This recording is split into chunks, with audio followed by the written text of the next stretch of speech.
शादी के दिन बारात आने से पहले मेरे कजन ने मेरी इज्जत लूट ली और कहा कि तुझे सुहागरात का तरीका सिखाता हूँ। मैं अपने कजन के आगे रोने लगी, लेकिन उसने मेरी एक ना सुनी और मुझे बेहोश करके मेरी इज्जत लूट ली। जब होश आया तो मैं बहुत बुरी हालत में थी कि तभी कमरे का दरवाजा जोर से बजने लगा कि जल्दी करो, बारात आ गई। रुखसत होकर ससुराल आई तो शौहर ने सुहागरात को ही। मेरा नाम मरियम है, मैं एक मिडिल क्लास फैमिली से ताल्लुक रखती हूँ। मेरी जिंदगी में मेरे साथ एक ऐसा हादसा हुआ था जिसने मेरे होश उड़ा दिए थे। मैं बहुत ज्यादा खुश थी क्योंकि हर लड़की अपनी शादी से ही खुश होती है। मेरे लिए भी शादी की खुशी बहुत बड़ी खुशी थी। मेरी शादी के दिन करीब आ रहे थे। सारे ही लोग मेरी शादी की शॉपिंग कर रहे थे। घर के सारे लोग मेरी शादी से बेहद खुश थे और मेरी शादी की खूब तैयारियां हो रही थी। सब लोग मुझे दुआएं दे रहे थे कि अल्लाह करे तुम अपने ससुराल में बहुत खुश रहो। लेकिन मेरे साथ कुछ ऐसा हुआ जिसके बाद मुझे ऐसा लगा कि मैं ससुराल में खुश रहना तो बहुत दूर की बात है, ससुराल में कुछ दिन गुजार लूं वही मेरे लिए बहुत होगा। कुछ ऐसा हुआ था जिससे मेरा शौहर शादी की पहली रात ही मुझे घर से बाहर निकाल देता और मुझे तलाक दे देता। मेरी सारी खुशियां चकनाचूर हो चुकी थी। हमारे घर में मेरे पापा के दोस्त का बेटा रहता था, उसका नाम अली था। अली दिखने में बहुत स्मार्ट था। हमेशा मैंने उसे भाई की नजर से देखा था, हालांकि वो मेरा भाई नहीं था। वो ज्यादातर मुझसे या किसी से भी बात नहीं करता था, सिर्फ अपने काम से ही काम रखता था। लोग उसकी बहुत इज्जत किया करते थे क्योंकि वो बहुत मेहनती था और मेरे घर वालों की बहुत इज्जत किया करता था और लड़कियों से नजर झुकाकर बात किया करता था। इसलिए मुझे उम्मीद नहीं थी कि वो मेरे साथ कुछ ऐसा कर देगा जिससे मेरी जिंदगी तबाह हो जाएगी, क्योंकि कुछ लोग शक्ल से जैसे होते हैं अंदर से बिल्कुल भी वैसे नहीं होते। आखिर उसने मेरे साथ ऐसा क्यों किया? आखिर उसकी ऐसी क्या मजबूरी थी? ये सब कुछ मैं आपको अपनी इस कहानी में जरूर बताऊंगी ताकि आपको भी पता चले कि मैं किस हादसे से गुजर चुकी हूँ। मेरी मेहंदी की रात अली ने मेरी इज्जत खराब कर दी थी। उसने मेरे साथ जबरदस्ती करने की कोशिश की और जब उसने मुझे बेहाल कर दिया तो उसने मेरी कमर पर सिगरेट से कुछ लिख दिया था। उसे मैं देख नहीं सकी थी पर मुझे बहुत तकलीफ हो रही थी। शादी की पहली रात जब मेरे शौहर ने मुझे देखा और उन्होंने मेरे साथ अपनी मोहब्बत जाहिर की, लेकिन जब मेरे शौहर ने मेरी कमर पर वो अल्फाज लिखे हुए देखे थे जिसे पढ़कर उसके होश उड़ गए थे और वो रोने लगा था। पिछले कुछ दिनों से घर में बहुत ज्यादा शोर मचा हुआ था क्योंकि मेरी शादी की तैयारियां चल रही थी। मेरा रिश्ता मेरे पापा ने ही अपनी मर्जी से किया था। जिसके साथ मेरी शादी हो रही थी वो सच में बहुत अच्छा था और सब लोगों को ऐसा लगता था कि मैं इसके घर में बहुत खुश रहूंगी। वो मेरे लिए बिल्कुल परफेक्ट था। मैं भी अपनी शादी से खुश थी। घर की सारी औरतें शॉपिंग करने के लिए गई हुई थी। रोजाना ही कुछ ना कुछ खरीदारी हो रही थी। पापा और भैया तो काम पर होते थे। मेरी बड़ी बाची पिछले कुछ दिनों से हमारे घर पर रहने के लिए आ गई थी क्योंकि उनके छोटे छोटे बच्चे थे। वो इस वजह से बाजार का काम नहीं कर सकती थी। उनके बच्चों को मैं अपने पास रोक लिया करती थी और अम्मी, भाभी और बाची ये तीनों ही मिलकर बाजार चली जाती थी। मैं घर के दरवाजे को अंदर से अच्छी तरह से लॉक कर लेती थी क्योंकि मैं ज्यादातर घर में अकेली ही रहती थी। कभी कभी अली घर में होता था। वो लोग तो घर से बाहर सारा दिन मेरे लिए शॉपिंग करते रहते थे और शाम के टाइम तक ही वापस आते थे। मैं उन लोगों के लिए खाना बनाकर रख लिया करती थी और अपनी बाची के बच्चों का भी बहुत ख्याल रखती थी। मैं घर के काम करके बहुत ज्यादा थक जाती थी, इसलिए अम्मी ने मेरी मदद के लिए एक नुकरानी का भी बंदोबस्त कर लिया था। वो मेरे साथ घर के थोड़े बहुत काम करवा लिया करती थी और शाम के टाइम वो अपने घर चली जाती थी और फिर बाकी का जो काम होता था वो मैं खुद देख लिया करती थी क्योंकि उस बेचारी के भी बच्चे थे और उससे अपने बच्चों के लिए भी खाना बनाना होता था। हमारे घर खाना होता तो वो ले जाया करती थी और अगर नहीं होता तो मैं उसे पैसे दे दिया करती थी। उससे उसकी भी मदद हो जाती थी। शाम के 5 बज रहे थे। नुकरानी अपने घर को जा चुकी थी। मुझे बहुत ज्यादा सुस्ती हो रही थी, इसलिए मैं किचन में खड़ी हुई चाय बना रही थी। आज अली भी ऑफिस से जल्द ही घर आ गया था। वो भी किचन में आ गया था और मुझसे चाय बनाने का कहने लगा। मैंने उसके लिए भी एक कप चाय बना दी थी। वो मेरी ही उम्र का था, इसलिए मैं उसका नाम लिया करती थी। अली चाय का कहकर किचन से वापस नहीं गया था, बल्कि किचन में खड़े होकर मुझे उलझन भरी नजरों से देख रहा था। मैंने जब उसके चेहरे की तरफ देखा तो उसकी आंखों में अजीब से ही तासुरात थे जिनकी मुझे समझ नहीं आई थी। पता नहीं क्यों वो आज मुझे इतना घूर घूर कर देख रहा था, बल्कि आज वो मुझे सर से लेकर पैर तक देख रहा था। मुझे उसकी नजरों से कुछ दिक्कत भी हो रही थी कि आखिर वो ऐसा क्यों कर रहा है। मैं उसकी इन हरकतों को समझने की कोशिश तो कर रही थी पर कुछ समझ नहीं पाई थी। एक पल को तो मुझे उसकी नजरों से डर लगने लगा था। मैंने जल्दी से अपना ओढ़ा हुआ दुपट्टा ठीक किया था। पता नहीं क्यों उसकी नजरों में एक अजीब सी बात थी। ऐसा जो पहली बार ही कर रहा था। उससे पहले तो कभी उसने मुझे नजर भरकर देखा तक नहीं था। यहाँ तक कि वो मुझसे बात भी नहीं करता था, जबकि हम लोग तो एक ही घर में रहते थे और वो भी हमारे घर में सालों से रह रहा था। वो बड़ी गहरी भरपूर नजरों से मुझे सर से लेकर पैर तक देखे जा रहा था। मैंने उससे वहां से हटने के लिए कहा कि तुम अपने कमरे में चले जाओ, मैं बेडरूम में ही तुम्हारी चाय लेकर आती हूँ। वो अपने कमरे में चला गया था, मगर मैं ये सोचने पर मजबूर हो गई थी कि आज न जाने अली को क्या हो गया। चाय बनाने के बाद मैं उसके कमरे में चाय लेकर चली गई। वो सामने ही बेड पर लेटा हुआ था और उस टाइम उसने खाली जीन्स पहनी हुई थी, ऊपर से तो उसने शर्ट भी नहीं पहनी हुई थी। उसे इस हालत में देखकर मैंने अपनी नजरें झुका ली थी और मैं कुछ शर्मिंदा सी हो रही थी। मैं चाय की ट्रे रखकर वापस जाना चाहती थी, मगर अचानक अली ने मेरा हाथ पकड़ लिया और मुझे अपने पास बिठा लिया। मैं उसकी इस हरकत को समझ नहीं पाई थी। उसकी आज की हर बात मुझे अजीब लग रही थी, ऊपर से उसका मुझे देखने का स्टाइल मुझे डरा रहा था। पिछले कई दिनों से मैं नोट कर रही थी कि अली की हालत बहुत अजीब सी हो गई थी। वो हर टाइम गुमसुम सा रहता था और पता नहीं कहां पर खोया खोया रहता था। घर में तो वो कभी कभी पापा के साथ बातचीत कर भी लिया करता था, लेकिन अब तो वो उनसे भी कोई बात नहीं करता था। ऑफिस से आते ही फौरन अपने आप को कमरे में बंद कर लिया करता था और जब खाने का टाइम होता तो खाना खा लिया करता था, या फिर कभी कभी तो हमें ही उसे बार बार उसके कमरे से खाना खाने के लिए नीचे बुलाना पड़ता था। पता नहीं उसकी ऐसी हालत क्यों हो गई थी और पता नहीं इधर उधर देख देख कर क्या तमाशा करता रहता था। उसे जब भी कोई बुलाने के लिए चाहता तो वो चौंक कर जाया करता था। अम्मी भी उसकी इन हरकतों को काफी दिनों से नोट कर रही थी और अब वो इस बारे में पापा से कहती कि अली को न जाने क्या हो गया है, वो तो बिल्कुल ही बदल कर रह गया है। घर में होते हुए भी उसकी मौजूदगी का एहसास नहीं होता और आजकल वो ना ही हम लोगों के साथ बैठकर कोई बातचीत करता है, ना पहले की तरह हंसता है और ना ही बोलता है, ना किसी से कोई बात करता है। अम्मी पापा को इस तरह परेशान देकर उन्हें तसल्ली दे दिया करती थी कि वो तो हमेशा से ही ऐसा है और ये बात एक हद तक सच भी थी। इससे पहले कि अली मुझे कुछ कहता तभी मेरे दरवाजे के बजने की आवाज सुनकर उसके कमरे से बाहर आ गई थी। आज अम्मी भाभी और बाची ये सब लोग मार्केट से टाइम से पहले ही आ गई थी। वो कहने लगी कि आज तुम्हारे ससुराल वालों को हमारे घर आना है, इसलिए हम लोग घर जल्दी आ गए हैं। उन लोगों के साथ बैठकर शादी के बारे में ही कुछ देर बातचीत करनी है। उन लोगों के साथ कुछ देर बैठकर मैं अपने कमरे में आ गई थी और फिर लगातार मैं अली के इस रवैये के बारे में सोच रही थी। मेरे दिमाग में उसकी हरकतें बार बार घूम रही थी, मगर मेरी कुछ समझ में नहीं आ रहा था। मेरी उलझन थी कि बढ़ती ही जा रही थी और अब तो मेरी शादी के दिन भी करीब आ गए थे। मेरी शादी को अब सिर्फ एक महीना ही रह गया था। आहिस्ता आहिस्ता ये एक महीना भी गुजर गया था। मेरी मेहंदी का दिन भी आ गया था। उस दिन मैं अपने कमरे में थी और अच्छे तरीके से तैयार हो रही थी। आज का दिन और आने वाले जितने भी दिन थे मेरे लिए बहुत खास होने वाले थे। मैं अपने इन आने वाले दिनों के बारे में सोच सोच कर खूब खुश हो रही थी। मैं शादी के लिए बहुत ज्यादा खुश थी। मुझे अपना घर बहुत याद आने वाला था, क्योंकि मैंने अपने माँ बाप के घर में जितना भी वक्त गुजारा था बहुत अच्छा गुजारा था। मेरे माँ बाप ने मुझे दुनिया की हर खुशी दी थी, कभी मेरी आंख में आंसू तक नहीं आने दिया था। मैं अब इस घर को छोड़कर जाने वाली थी। अब मैं अपनी इसी परेशानी में घूमती और साथ ही साथ ये भी सोच रही थी न जाने ससुराल जाने के बाद ससुराल वालों का रवैया मेरे साथ कैसा होने वाला है, क्योंकि शादी से पहले तो सब अच्छे होते हैं और शादी के बाद ही पता चलता है कि कौन कैसा है। मेरा होने वाला शौहर न जाने मेरे साथ किस तरह से पेश आएगा। तभी मेरी माँ ने कहा कि वो लोग थोड़ी देर में मेहंदी की रस्म करने के लिए आ रहे हैं। हम लोगों को तैयार होकर हॉल में जाना था, क्योंकि मेहंदी का फंक्शन हॉल में था। मेरे और मेरे होने वाले शौहर, हम दोनों की ही मेहंदी होने वाली थी। मुझे आज सुबह से ही बुखार हो रहा था और मेरी तबीयत कुछ ठीक नहीं थी, क्योंकि सर्दियों के दिन चल रहे थे और ज्यादा पानी में हाथ होने की वजह से मुझे ठंड लग गई थी, इसलिए मुझे बुखार हो गया था और जुकाम भी हो रहा था। हम सब लोग एक साथ हॉल में चले गए थे। वहां पर मैं और मेरे होने वाले शौहर, हम दोनों की ही मेहंदी हो गई थी। सब लोग बहुत खुश थे और हम सब ने मिलकर काफी सारी फोटोज क्लिक की थी। मेरे होने वाले शौहर का नाम अरहम था। दिखने में बहुत हैंडसम था और पढ़ा लिखा लड़का था। अरहम मुझे देखकर बहुत खुश हो रहा था। मैं भी उसे देख देख कर शर्मा रही थी, क्योंकि मैं उससे नजरें नहीं मिला पा रही थी। आज के दिन मैं बहुत ज्यादा खुश थी, लेकिन अचानक मेरे सर में बहुत तेज दर्द होने लगा था। मेरी तबीयत कुछ ठीक नहीं लग रही थी। अभी सारे मेहमान हॉल में ही मौजूद थे।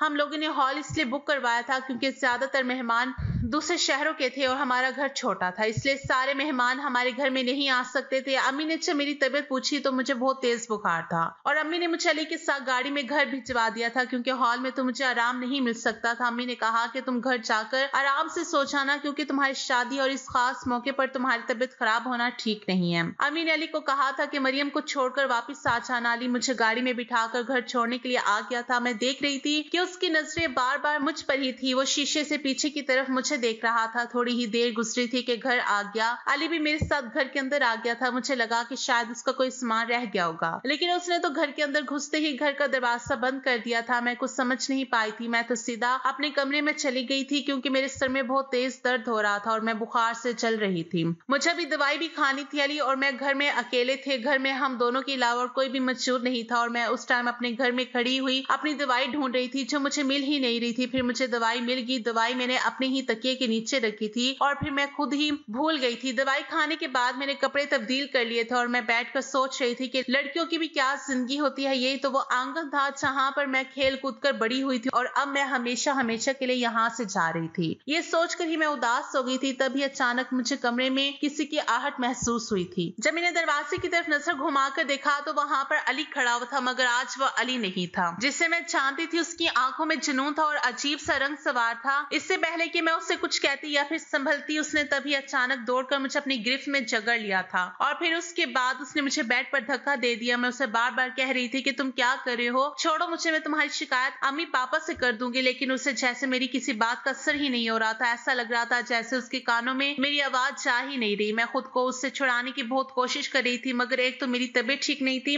और फिर वो मर्द था। मर्द तो वैसे भी काफी मजबूत होती हैं और औरत हर बार उनके सामने कमजोर पड़ जाती है। ये सब कुछ मेरे लिए यकीन करने लायक नहीं था। मुझे कुछ समझ नहीं आ रहा था कि ये सब क्या हो रहा है। मैं चीख रही थी, चिल्ला रही थी, मगर मेरे चीखने चिल्लाने का कोई फायदा नहीं था, क्योंकि इस घर में हम दोनों के अलावा कोई नहीं था जो मेरी मदद कर सकता। यह हादसा मेरे लिए मर जाने के काबिल था। मेरे होशावास ने मेरा साथ छोड़ दिया था। मैं कुछ नहीं कर सकती थी। मैं बुरी तरह से रो रही थी। फिर उसी तरह से चीखते चिल्लाते हुए मैं अचानक से बेहोश हो गई और फिर जब मैं होश में आई तो अली मेरी कमर पर न जाने क्या लिख रहा था। मैं कुछ भी नहीं जान पाई थी। मैं बिल्कुल खामोश होकर रह गई थी। वह जलती हुई सिगरेट से मेरी कमर पर कुछ लिख रहा था। मेरी कमर तकलीफ से चूर हो रही थी क्योंकि जलता हुआ सिगरेट मेरे जिस्म पर जलता हुआ महसूस हो रहा था और मेरी कमर की खाल जल रही थी। शायद खून भी बह रहा था, मगर मैं कुछ नहीं कर सकती थी क्योंकि मेरा जिस्म कोई भी हरकत करने के काबिल नहीं रहा था। मुझे ऐसा लग रहा था जैसे किसी ने मेरे जिस्म के अंदर से जान निकाली है। मैं बिल्कुल बेचैन थी। मैं कभी सोच भी नहीं सकती थी कि अली मेरे साथ ऐसा भी कर सकता है। मैं बुरी तरह से सिसक रही थी और रो रही थी और तड़प रही थी, मगर जल्द ही मैंने अपने आंसू पोंछ लिए और खुद पर काबू कर लिया था। अगर इस बारे में किसी को पता चल गया कि मुझ पर क्या मुसीबत गुजर चुकी है तो न जाने क्या होगा और मेरी बदनामी अलग हो जाएगी। अब तो मेरी शादी होने में भी ज्यादा वक्त नहीं है और मेरे वालिदैन अलग परेशान हो जाएंगे। मैंने खुद को बड़ी मुश्किल से संभाला था और बिस्तर पर जब मैं लेटी तो मेरी कमर में बहुत ज्यादा दर्द हो रहा था। तभी बाहर सब लोगों के बोलने की आवाज आ रही थी। अली तो मेरे कमरे से जा चुका था। शायद सब लोग घर वापस आ गए थे। मैंने जल्दी से अपने आंसू पोंछकर अपने आप को नॉर्मल किया। थोड़ी देर के बाद अम्मी और बाची मेरे कमरे में आ गई थी। जब अम्मी ने मेरा चेहरा देखा तो वह हैरान रह गई और बिना कहीं समझ गई कि मुझे कोई परेशानी है। उन्हें यह भी लगा था मेरी तबीयत खराब है, मेरी हालत इस वजह से ऐसी हो रही थी। उन्होंने मेरा चेहरा अपने हाथों में थाम लिया और कहा कि क्या बात है, क्या तुम्हारी तबीयत ज्यादा ही खराब हो रही है, तुम क्यों इतनी उदास लग रही हो? अगर ऐसा ही है तो कल हम तुम्हें किसी और डॉक्टर को दिखा देते हैं, उसकी दवाई से तुम्हारी तबीयत जल्दी ठीक हो जाएगी। मैंने बहुत मुश्किल से अपने आंसू पोंछे थे और अम्मी से कहा कि कुछ नहीं, मैं बिल्कुल ठीक हूँ, मैंने दवाई खा ली और मेरी तबीयत भी ठीक है, बस आपको ऐसा ही लग रहा है। तभी अम्मी ने मुझे गले से लगा लिया और कहने लगी, अगर तुम आने वाले वक्त की वजह से परेशान हो तो फिक्र मत करो, हर लड़की के लिए ये वक्त जरूर आता है, तुम टेंशन मत लो, सब कुछ ठीक हो जाएगा। तुम अपने दिमाग पर किसी तरह की टेंशन सवार मत करो। वो मुझे और भी कई तरह की तसल्लियां देकर गई थी, लेकिन मेरा दिमाग तो कहीं और ही उलझा हुआ था। मैं अपनी शादी को लेकर जितना खुश थी, मेरी सारी खुशियां तो पूरी तरह से खत्म ही हो गई थी। मैं दिल ही दिल में अपनी अम्मी से कहने लगी, अम्मी आपको नहीं पता कि मेरे दिल पर क्या गुजर रही है, मेरी जिंदगी कितनी बड़ी मुश्किल का शिकार हो गई है। अगर आपको अपनी बेटी की तकलीफ के बारे में पता चले तो शायद आपका दिल धड़कना भूल जाए कि आपकी बेटी के साथ आपके ही घर में कितना बड़ा जुल्म हो चुका है। तभी अम्मी मुझे सोने का कहकर वहां से उठकर चली गई और साथ ही साथ बाजी भी चली गई थी। मैं जानती थी कि वो बहुत ज्यादा परेशान हो जाएंगी और अकेले में बैठकर रोएंगी, क्योंकि वो किसी के सामने रोती नहीं थी और ना ही किसी के सामने कमजोर पड़ती थी और मेरे सामने तो बिल्कुल भी कमजोर नहीं पड़ना चाहती थी। वो जानती थी कि अगर वो कमजोर पड़ गई तो उनकी बेटी को संभालना बहुत मुश्किल हो जाएगा।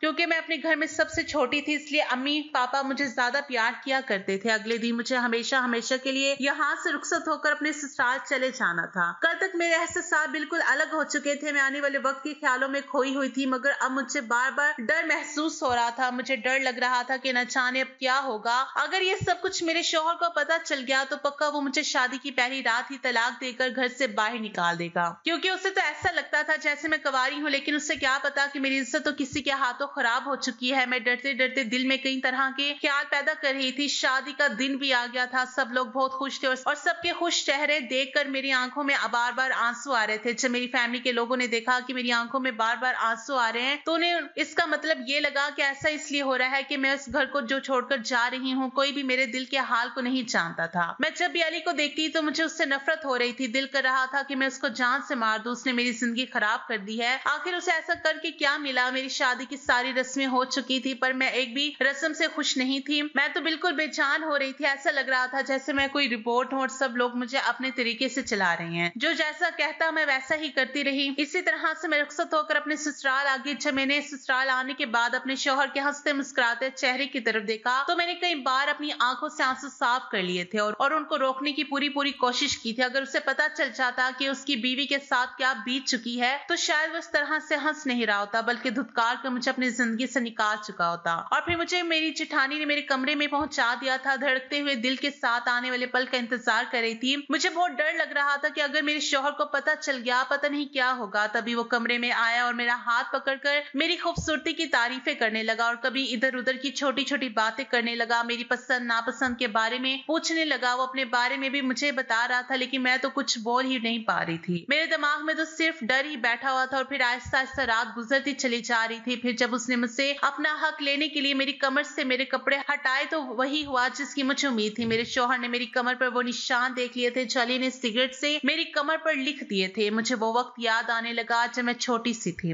जब मेरे पापा अली का हाथ पकड़कर हमारे घर में आए थे और अम्मी से कहने लगे कि आज के बाद ये मेरा बेटा है और इसको इस घर में वही इज्जत दी जाएगी जो मेरे बेटे को दी जाती है। अम्मी भी उनकी इस बात से खुश हो गई थी क्योंकि हम 2 बहनें थीं और मेरे एक ही भैया थे। अम्मी को लगा कि इस तरह से इनके 2 बेटे हो जाएंगे। मुझसे भी पापा ने कहा कि अली आज से तुम्हारे भाइयों की तरह है। मैंने उसका हाथ पकड़ लिया। वो उम्र में मेरे ही साथ का था और हम दोनों में दोस्ती हो गई। उस वक्त अली और मेरी उम्र 12 साल थी और हम दोनों एक साथ ही खेल कूद कर बड़े हुए थे। वो मुझ पर बड़े भैया की तरह रौब जमाता था। मुझे कभी इस बात का एहसास नहीं हुआ था कि वो मेरे पापा के दोस्त का बेटा है। मैं उसे हमेशा अपनी फैमिली का मेंबर ही मानती थी। दरअसल उसके माँ बाप एक कार एक्सीडेंट में मर चुके थे। उसके बाद अली अकेला रह गया था। पहले काफी दिनों तक तो वो अपने दादा के पास रहा। उसके दादा भी काफी बूढ़े हो चुके थे और वो बीमार रहने लगे थे। वो उसका ख्याल भी नहीं रख पा रहे थे। अली के पापा और मेरे पापा आपस में बहुत पक्के दोस्त थे, इसलिए मेरे पापा हर हफ्ते अली के पास जाते थे। उसके दादा कहते थे कि बेटा मैं बूढ़ा हो चुका हूँ और मुझे हमेशा अपने पोते की फिक्र लगी रहती है। मेरे बेटे और बहू तो इस दुनिया से जा चुकी हैं। अगर मैं भी इस दुनिया से चला गया तो इस बेचारे का क्या होगा।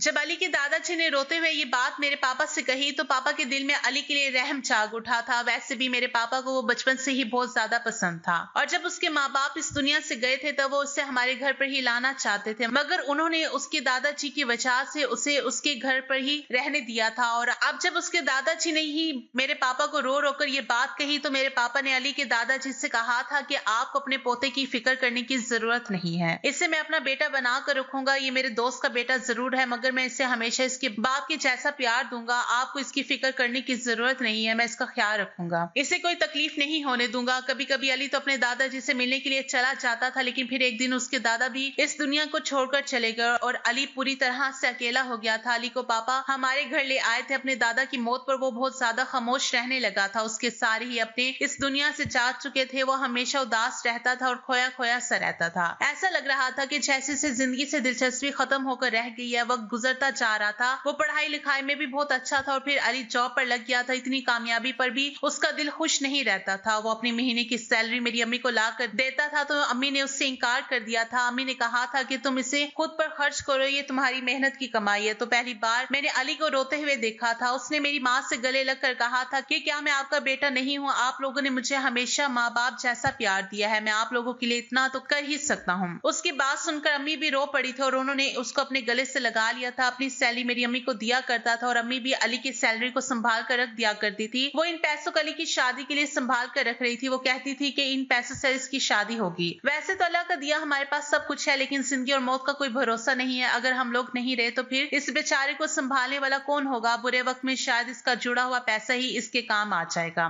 इन्हीं दिनों अली बहुत खुश रहने लगा था। उसके चेहरे पर हर वक्त मुस्कुराहट रहने लगी थी। ये देखकर मैं हैरान रह गई थी कि इतना संजीदा रहने वाला इंसान भी इतना ज्यादा खुश रहने लगेगा। मुझे इस बात का ख्याल नहीं था और फिर कुछ टाइम गुजरा तो दोबारा से अली का रवैया पहले जैसा हो गया था। वही अकेलापन, जैसे अब तो वो पहले से भी ज्यादा संजीदा हो गया था। वो इतना ज्यादा खामोश रहने लगा था कि मुझे डर महसूस होने लगा था। इन्हीं दिनों मेरा भी रिश्ता हो गया था, लेकिन जब अली को ये पता चला कि मेरी शादी उस लड़के के साथ हो रही है तो ये लड़का अली को पसंद नहीं आया था और उसने मेरे माँ बाप से कह दिया था कि मरियम की शादी यहाँ पर मत करो। उसकी बात सुनकर अम्मी पापा तो हैरान रह गए थे, लेकिन ऐसा क्यों? इस बात का अली के पास कोई जवाब नहीं था। मैंने भी जब अपने होने वाले शौहर की फोटो देखी तो वो मुझे भी बहुत पसंद आया था, मगर ना जाने क्यों अली को इस रिश्ते पर बहुत एतराज हो रहा था। मम्मी पापा ने जहाँ से भी अरहम के बारे में पता करवाया था तो हर जगह से उन्हें यही सुनने को मिला था कि लड़का बहुत अच्छा है और अम्मी पापा बेफिक्र हो गए थे और उनको लगा कि शायद अली को कोई गलत फहमी हो गई होगी। अली ने उस दिन के बाद बिल्कुल भी इस रिश्ते के बारे में अपनी कोई नसीहत नहीं दी थी। वो बिल्कुल गुमसुम होकर रह गया था और अब जब शादी से एक दिन पहले उसने मेरे साथ ही सब कुछ किया, मेरे लिए सब किसी भी तरह से बर्दाश्त करने के काबिल नहीं था। अच्छा, मेरे शौहर ने उस रात मेरी कमर देखी तो वो ऊंची ऊंची आवाज में रोने लगा था। मैं उसको रोता हुआ देखकर घबरा गई थी और जब पलटकर मैंने उससे देखा तो वो बहुत बुरी तरह से रो रहा था। मैंने उससे बहुत पूछने की कोशिश की मगर वो कुछ बताने के लिए तैयार ही नहीं था। ना जाने उसे किस बात का गम था जो उसे रुला रहा था। मेरी कमर पर ऐसा क्या लिखा हुआ था कि जिस वजह से उसकी हालत ऐसी हो गई थी। तभी उसने मुझसे कहा कि तुम सो जाओ और इस बारे में किसी से कुछ मत कहना। मैं उसके सुलझे हुए रवैये पर हैरान और परेशान रह गई थी और रात भर यही सोचती रही कि मैं तो समझती थी कि मेरे शौहर को गुस्सा आएगा मगर उसका रोना तो मेरी समझ से ही बाहर था और मैं यही सब कुछ सोचते सोचते ना जाने कब गहरी नींद में चली गई। मुझे कुछ पता ही नहीं चला। शादी के अगले दिन जब मेरी सास ने मुझे मेरे शौहर के साथ मेरे मायके भेज दिया तो वहां जाने के बाद मैं अली का सामना नहीं करना चाहती थी, इसलिए मैं सीधा अम्मी के कमरे में चली गई। मेरा तो अली का सामना करने का दिल ही नहीं चाह रहा था क्योंकि मुझे उस वक्त उससे बहुत ज्यादा नफरत महसूस हो रही थी और ऊपर से मेरे शौहर का हैरान कर देने वाला रवैया मुझे बहुत परेशान कर रहा था। 2-3 घंटे वहां पर गुजारने के बाद मैं वापस अपने ससुराल अपने शौहर के साथ आ गई थी, लेकिन अब तो मेरी जिंदगी बदल कर रह गई थी। कुछ दिनों पहले तक तो मैं बहुत खुश थी मगर अब तो जैसे मेरे लिए सब कुछ खत्म हो गया था। अपने शौहर के बारे में मैंने सुना था कि वो बहुत मॉडर्न है मगर अब जब मैंने उन्हें देखा तो वो दिखते तो मॉडर्न थे मगर बहुत ही शरीफ भी थे। वो 5 वक्त की नमाज पढ़ते और कुरान की तिलावत करते थे और रात को उठकर तहज्जुद में अल्लाह के आगे हाथ जोड़कर रो रो कर अल्लाह से दुआ करते थे और पता नहीं वो किस गलती की माफी मांग रहे होते थे कि उसके हाथ जुड़े हुए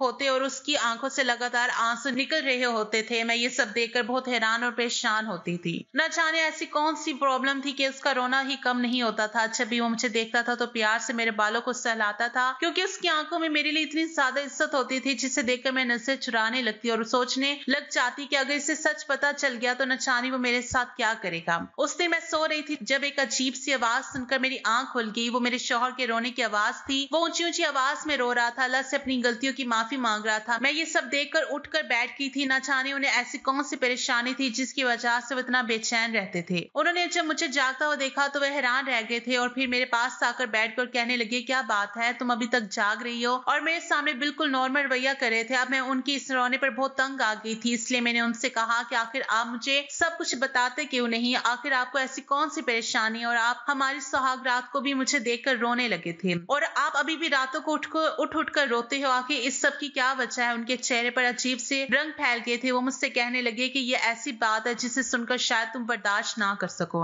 मगर अब तुम इस बात को जानना ही चाहती हो। मैं कहने लगी कि अब तो मैं जान कर ही रहूंगी कि आखिर क्या बात है। तभी वो मुझसे कहने लगे कि मैं अली को काफी टाइम पहले से जानता हूँ। कुछ टाइम पहले तक वो मेरा बहुत अच्छा दोस्त था। ये बात सुनकर तो मेरे होश उड़ गए थे कि अगर अली उनका दोस्त था तो फिर अली ने मेरी शादी अरहम से होने के लिए मेरे माँ बाप से मना क्यों किया था? मेरे शौहर की अगली बात ने मुझे चौंका कर रख दिया था। मेरे शौहर ने कहा कि हम दोनों एक ही ऑफिस में जॉब करते थे। मेरे पापा का बिजनेस था। वो मुझे अपने साथ अपने ऑफिस में आने के लिए कहते थे मगर मुझे जॉब करने का शौक था और मैं एक्सपीरियंस भी करना चाहता था। इस कंपनी में जॉब करने लगा था जहाँ पर अली था। उसी ऑफिस में एक लड़की थी जो बहुत गरीब थी, खूबसूरत थी और शरीफ फैमिली से बिलोंग करती थी। मैं हमेशा से ही लड़कियों के साथ फ्लर्टी रहा था और जब मैंने उस लड़की को देखा तो मेरा उस पर दिल आ गया था। मैं नहीं जानता था कि अली उस लड़की को पसंद करता है और मैं भी उस लड़की के पीछे था। मैंने उस लड़की को प्रपोज किया मगर उस लड़की ने इनकार कर दिया मगर मैं उस लड़की के पीछे पड़ गया था। जब एक दिन मैंने उस लड़की को बहुत तंग किया तो उसने मेरे मुंह पर थप्पड़ मार दिया और इस बात पर मुझे बहुत गुस्सा आया था। मैं इस लड़की से बदला लेने की प्लानिंग कर रहा था और फिर एक दिन मुझे इस बात का मौका मिल गया। मौसम बहुत खराब था, शायद बारिश होने वाली थी। एक एक करके ऑफिस के सारे वर्कर्स चले गए थे और ऑफिस में सिर्फ वो लड़की और मैं ही रह गए थे। उस टाइम वो अपने काम में इतनी बिजी थी कि उसे किसी के आने जाने का पता ही नहीं चला। वो वैसे भी सबसे आखिर में ही घर जाती थी। जब मैंने देखा कि ऑफिस में कोई भी नहीं है, बाहर सिर्फ गार्ड था, तो मैंने पैसे देकर गार्ड को खरीद लिया और उससे कहा कि जब तक मैं ना कहूं तो किसी को अंदर मत भेजना। और फिर मैंने उस लड़की का इस्तेमाल किया और उसकी इज्जत खराब कर दी और उससे अपनी इस बेइज्जती का बदला भी ले लिया। बाद में मुझे पता चला कि अली तो उससे बहुत प्यार करता था और वो दोनों एक दूसरे से शादी करना चाहते थे। फिर अगले ही दिन उस लड़की ने खुदकुशी कर ली और मरने से पहले उसने अली को सारी बात बता दी थी। उस दिन अली ने तुम्हारी कमर पर लिखा था कि दिल तो मेरा चाह रहा है कि मैं तुमसे भी तुम्हारी खुशियों को इस तरह से छीन लूं जिस तरह से तुमने मेरी खुशियां मुझसे छीन ली थी, मगर क्या करूं, ये मेरे लिए मेरी बहनों की तरह है और इसके घर वाले मुझ पर बहुत भरोसा करते हैं। मैं अपनी बहन के साथ कुछ गलत नहीं कर सकता। अपने शौहर के मुंह से ये बात सुनकर मेरा मुंह खुला का खुला रह गया था। इतने टाइम से मैं समझ रही थी कि अली ने मेरी इज्जत खराब कर दी है। इसका मतलब ये था कि मुझे गलत फहमी हुई थी और मैं बिल्कुल पाक दामन थी। मगर मुझे अपने शौहर से बहुत बड़ी शिकायत थी कि उन्होंने एक लड़की के साथ ऐसा क्यों किया। जब मैंने उनसे अपनी शिकायत रखी तो वो फिर से रोने लगे थे। कहने लगे कि मैं अल्लाह से रो रोकर माफी मांगता हूँ, मुझसे ना समझी में बहुत बड़ी गलती हो गई थी। ये मेरे लिए एक ऐसा पछतावा है जो शायद सारी जिंदगी मेरे साथ रहेगा और मैं अपनी इस गलती पर बहुत शर्मिंदा हूँ। तो मुझे माफ कर दो। मैं वादा करता हूँ कि आज के बाद ऐसा कुछ भी नहीं करूंगा। उनकी बात सुनकर मैं भी रो पड़ी थी। अब जो होना था वो तो हो चुका था और अब क्या हो सकता था। मेरे दिल से गलतफहमी दूर हो गई थी कि अली ने मेरे साथ कुछ गलत किया था, बल्कि वो तो मुझे अपनी ही बहन मानता था, जबकि उसने मौका होने के बावजूद भी मुझे छोड़ दिया था। ये उसका एहसान था कि उसने मेरे शौहर से इतना सब कुछ होने के बावजूद भी बदला नहीं लिया था। मैंने भी अपने मायके जाकर अली से अपने शौहर की तरफ से माफी मांग ली थी और उससे बता दिया था कि इस बात में मेरे शौहर बहुत शर्मिंदा है। अली दूसरे शहर में जॉब कर रहा है और अब वो वहीं पर ही रह रहा है। उसने अभी तक शादी नहीं की। वो दूसरे शहर में शिफ्ट इसलिए हो गया क्योंकि उसे पता है जब मैं अपने मायके जाऊंगी तो मेरा शौहर भी वहां जाएगा और उसे मेरे शौहर को देखकर वो याद आ जाएगा जो उसके लिए बहुत ज्यादा तकलीफदा था। वो मेरे शौहर का सामना नहीं करना चाहता था और ना ही मेरा शौहर अली का सामना करने के काबिल रहा था। मेरी जिंदगी अपने शौहर के साथ अच्छी गुजर रही है, पर मेरे शौहर ने जो कुछ अली और उस लड़की के साथ किया, आज भी मुझे उस पर बहुत अफसोस है। दोस्तों, उम्मीद करती हूँ आपको हमारी कहानी पसंद आई होगी। कहानी पसंद आई है तो वीडियो को लाइक करें, चैनल पर नहीं है तो चैनल को सब्सक्राइब करें ताकि अगली अपडेट सबसे पहले आपको मिले। शुक्रिया। अल्लाह हाफिज।